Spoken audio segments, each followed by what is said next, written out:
At the end of the summer and the first parts of fall, this is a very normal time to put grass seed down. We call it overseeding if we're putting it right on top of our existing lawn, especially if it's a thin lawn. And if you do happen to be overseeding, then the products that you use on the ground for weed kill and fertilization are going to change. The timing is going to change quite a bit as well. And I want to go into that in this video specifically.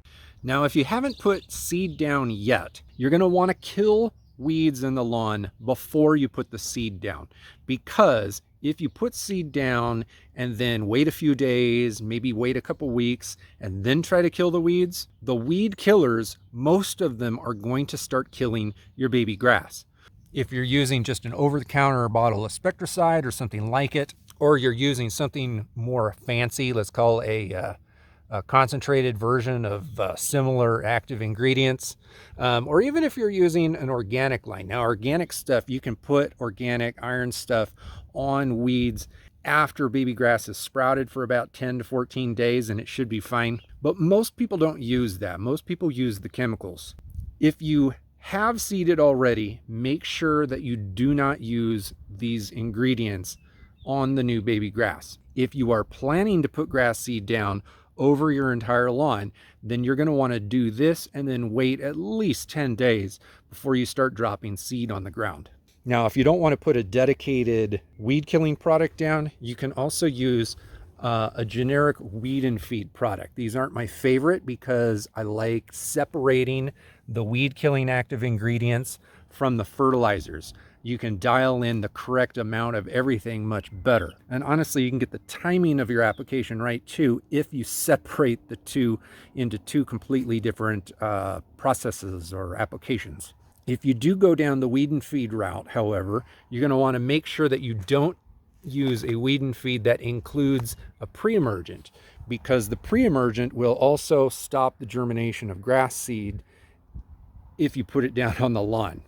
Most weed and feed bags also are deficient in phosphorus and many times in potassium. So when we're putting new grass seed down on the ground, something like this isn't going to really feed the new grass very well.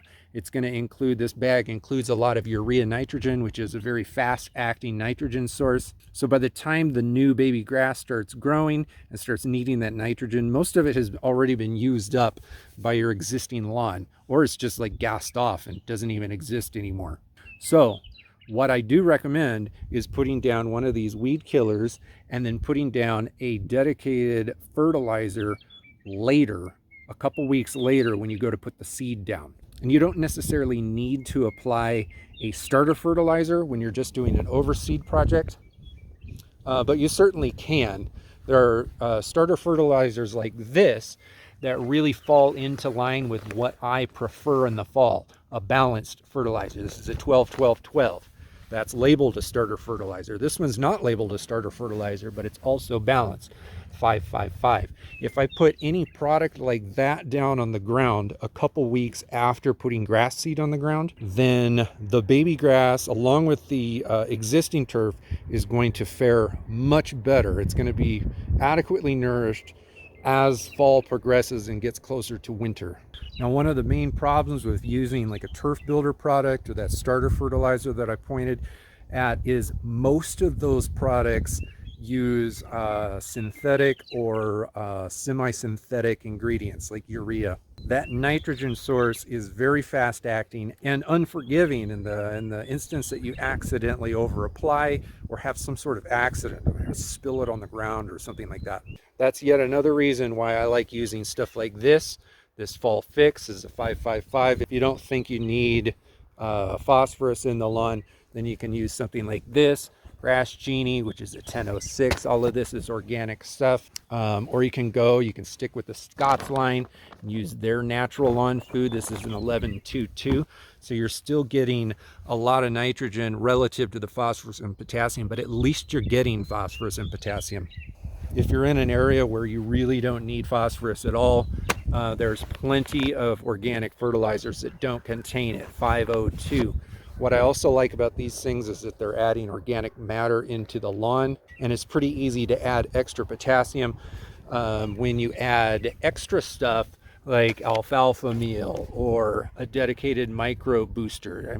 This isn't going to contain potassium, but it's going to contain a lot of the extra micronutrients. In the context of this video, we're talking about fertilizing a lawn that has been overseeded or will be overseeded. I also am a strong proponent of adding the biostimulants of cytokinins, which is technically it's a plant growth hormone. So I use a product called CytoGro. This is only cytokinins. Cytokinins help rooting. Fall is the best time of the year for grass, or it's the second best time of the year for grass to put on new root development. This will help push that root development even deeper. For extra hardiness, if you throw silica into the mix, so let's say this is a liquid, and then you throw in micronutrients into, you could throw this all into the same tank and apply it all at once. You're basically getting a lot of hardiness through these products with extra root development through this product, and then all of the main nutrition coming from the main fertilizers. For the majority of grass types, you can also apply a little bit of Tenacity over the area if you want. Tenacity will stop the germination of weed seeds during that seedling stage of your grass, of the grass seed that you just put down. Like, you can't put a weed and feed down. The weed part of weed and feed will kill off the baby grass, and you can't spray weeds after those grass seeds have germinated with standard weed killing chemicals. But Tenacity can stop a lot of those, not all, but can stop a lot of those from coming up. Now, this video would also be lacking if I didn't talk about the low nitrogen plants that are available. You can very easily fertilize with simple things like alfalfa meal. Alfalfa meal has something in it called tricontinol.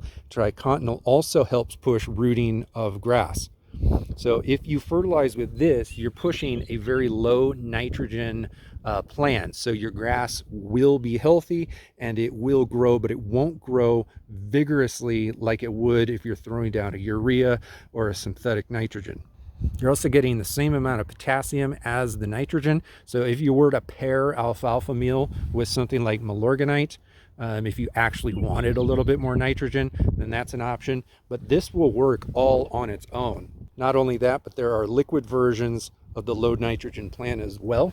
You don't actually need tons of nitrogen if your grass is healthy.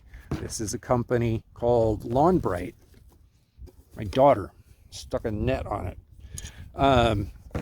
And Lawn Bright has an entire line of products which are generally very low in nitrogen, but they are very high in biostimulants.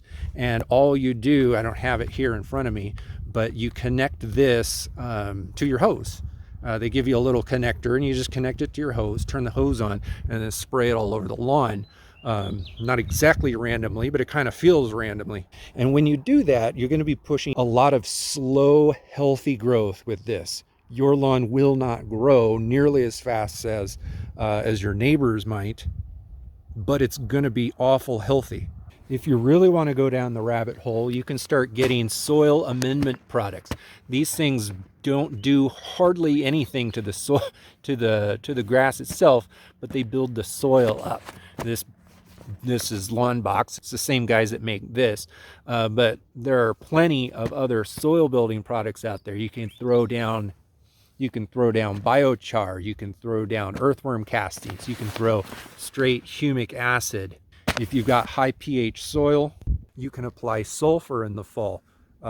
Elemental sulfur, not elemental sulfur is what I'm getting at here. That's the stuff that's going to lower the pH of your soil, and so next year your soil pH will be in a healthier zone to allow your grass to actually utilize some of the nutrients that are already in the soil that are basically bound up and just not usable because the pH is too high. Long story short, there's lots of different ways that you can fertilize, and quite honestly, I didn't even go into all of them. You can also apply iron.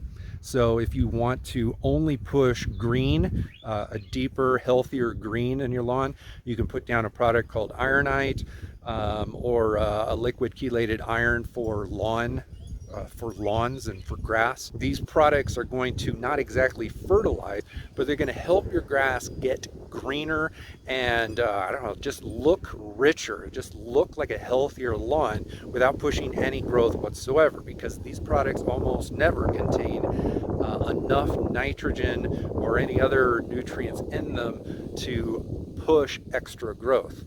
Now, personally, I am a big fan of fertilizing only with organics in almost all scenarios, but that does cost quite a bit more money. So I prepared 2 more videos, one for you to choose up here where I go into the organic fertilization route, and over here this is the more conventional, the non-organic route. If you'd like to learn a little bit more of the nuts and bolts about how to do these things a little bit better, a little bit more intelligently, go ahead, click the organic or the not organic and watch that video next.